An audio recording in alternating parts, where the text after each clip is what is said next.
अस्सलामुअलैकुम वरहमतुल्लाहि वबरकातुहू।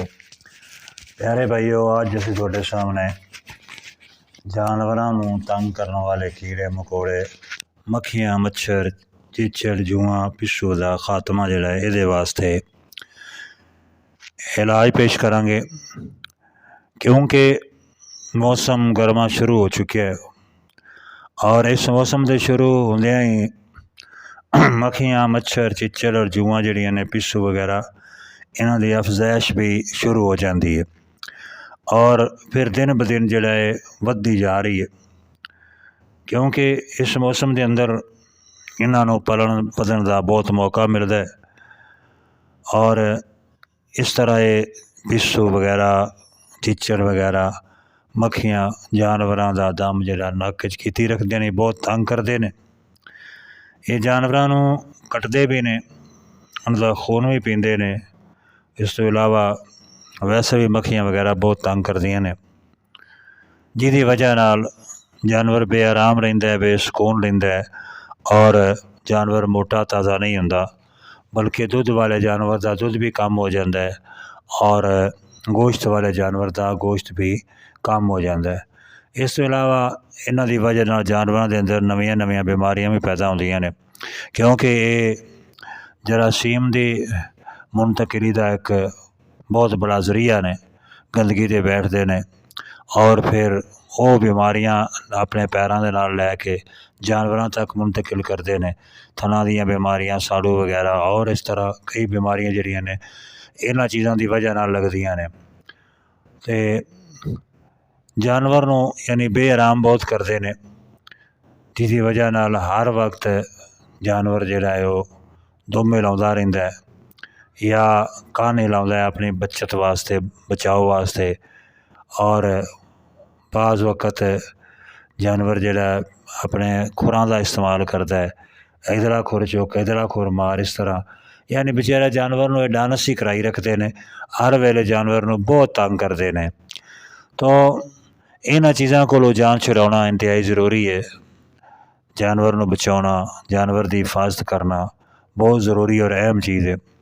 तो असीं तुहाडे सामने अज एक ऐसी दवाई का जिक्र करांगे, ऐसे छिड़काव का, स्प्रे का जिक्र करांगे जिहदे नाल तुहाडे अपने जानवर जिहड़े ने वो इन्हां मक्खियां कोलों, मच्छरां कोलों, पिस्सुआं कोलों, जुआं कोलों बचाए जा सकते हैं।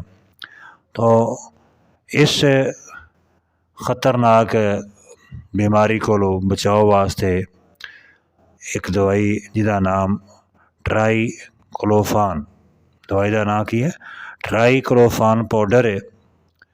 इस पाउडर नूं लैके ते किसी भी यानी स्टोर तो ली जा सकती है। खसूसन कोशिश ये करो कि जानवरां दी दवाइयां वाला स्टोर जिहड़ा ना उत्थों लिया जाए। वैसे जरी अद्वियात वाले कोल भी मिल जाती, लेकिन वो ज़्यादा सख्त होंदी इस नाम की दवाई जिहड़ी है, लेकिन जिहड़ी जानवरां दे हिसाब वाली दवाई है ना थोड़ी नरम होंदी है। तो ये जरी दवाइयां जिहड़ियां ने उन्हां कोलों नहीं, बल्कि जानवरां वाली दवाइयां के स्टोर तो जिहड़ा ना ये खरीदनी है। इनू 2 ग्राम दवाई लैनी है और ये अंदर 1 लीटर पानी पाना है, यानी 1 लीटर पानी दे विच ट्राइक्लोफान पाउडर 2 ग्राम पाना है। तो इस निस्बत के नाल अगे इसनूं वधाया भी जा सकता है।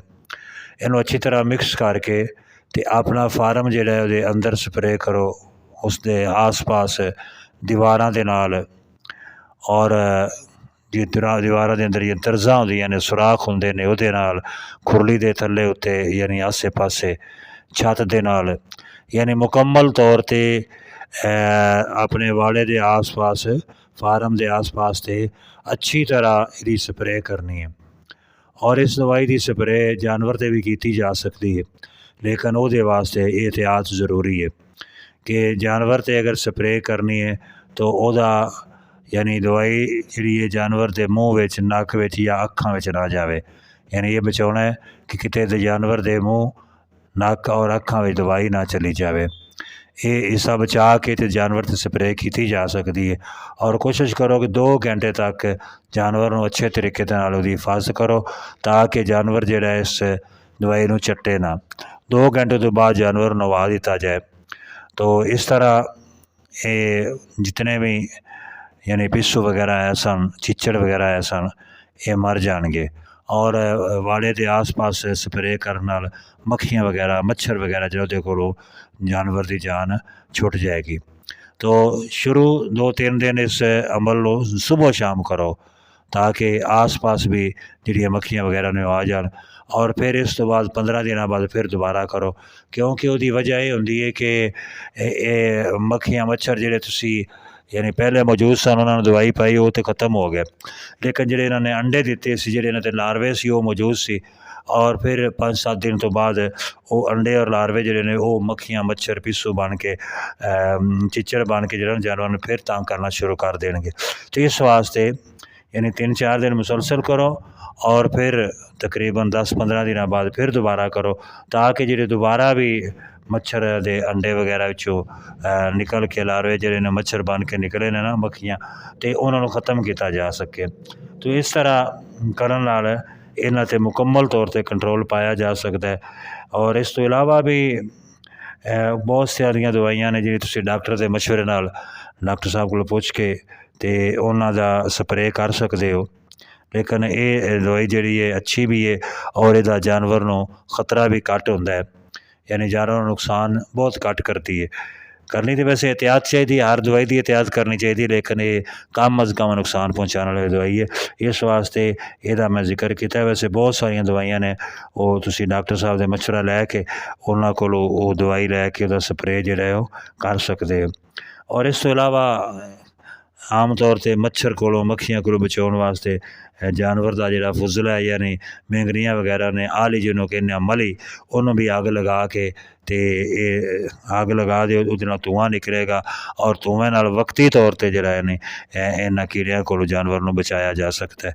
तो कोशिश करो इस मौसम के अंदर बहुत खतरनाक ये चीज़ां ने जिहड़ियां जानवर का खून पींदियां ने, इन्हां कोलों अपने जानवर नूं बचाओ। अल्लाह पाक जानवरों के अंदर बरकत पैदा फरमाए और सब नूं अल्लाह पाक सब दे जानवरों के अल्लाह पाक जिहड़ा ज़्यादा तो ज़्यादा तरक्की अता फरमावे। और बाकी मैं गुजारिश करांगा अब्दुल्ला ज़िया गोट फार्म इसनूं सबसक्राइब करो, लाइक करो, घंटे के बटन नूं दबाओ ताकि आइंदा बनने वाली वीडियो भी तुहाडे तक आसानी नाल पहुँच सके। अस्सलाम।